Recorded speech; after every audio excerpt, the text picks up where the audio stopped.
All right, so arguments, as we said, are, what are arguments? What are arguments again? Arguments are, how about the lady with the Kansas baseball cap here at the back?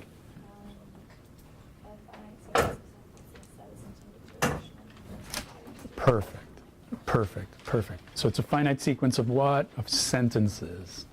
We're going to restrict ourselves to sentences, but it could be images, right? But let's say sentences for now. So it's a finite sequence of sentences. We're looking at sentences. And when we begin argument analysis, when we first start, I've given you this checklist. And the checklist is what you look at as you go through the argument.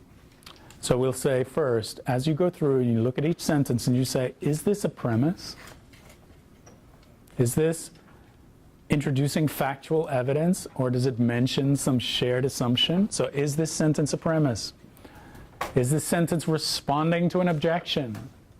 Is the author attempting to respond to a possible counter-argument? Is the sentence derived from some previous sentence via a piece of reasoning? Is this a move? Are we seeing a move happening in the argument? Is it an inference? That's what we're looking for here. Or is it the conclusion? So is it a premise? Is it an inference? Is it a response to an objection? Is it a conclusion? Okay. Sometimes the argument won't ever state the conclusion. You're kind of left assuming what the conclusion of the argument is. But in this context, in our class, we'll see most of the time we're given the conclusion when we engage in argument analysis. Okay, so this is a kind of a checklist, and you'll find it in the book, a checklist for how to begin reading through an argument. And you're basically saying, okay, what is this sentence? Yeah, sentence by sentence. Whoops, formatting is, it's all right. Okay, so what we're going to do is we'll read a piece. Actually, we won't read a piece because of time today, but the piece of text that we're going to talk about next, in a second, is from a philosopher named Epicurus. And it's Epicurus's letter to Menesius, his pal. And in this letter, the letter is very flowery, it's Baroque, of course it was written in Latin. In this letter, we find an argument, and it's a very famous argument. So philosophers argue. That's what we do. We construct arguments to rationally persuade ourselves of things and to determine the truth of certain kinds of conclusions, to determine whether we should believe certain kinds of things. And there's a very famous argument in this letter, and it's an argument to the effect of, you shouldn't be afraid of dying. Okay? So dying is a pretty big deal.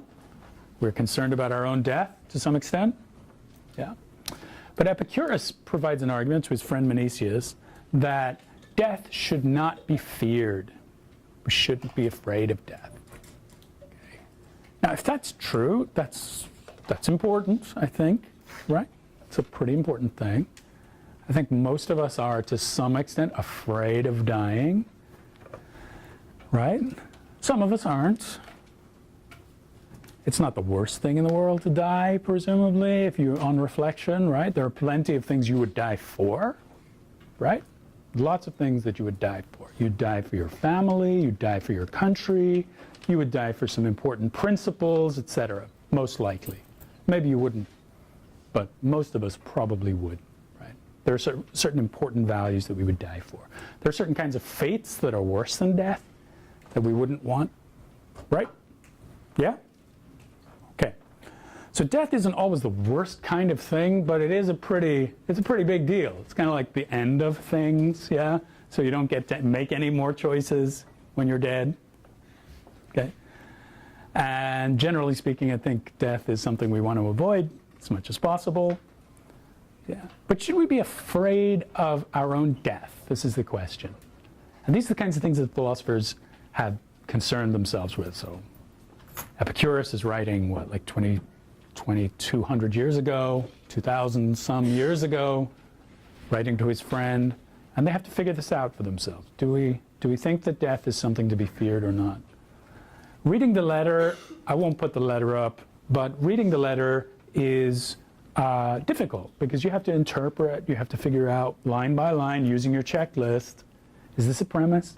Is this an inference?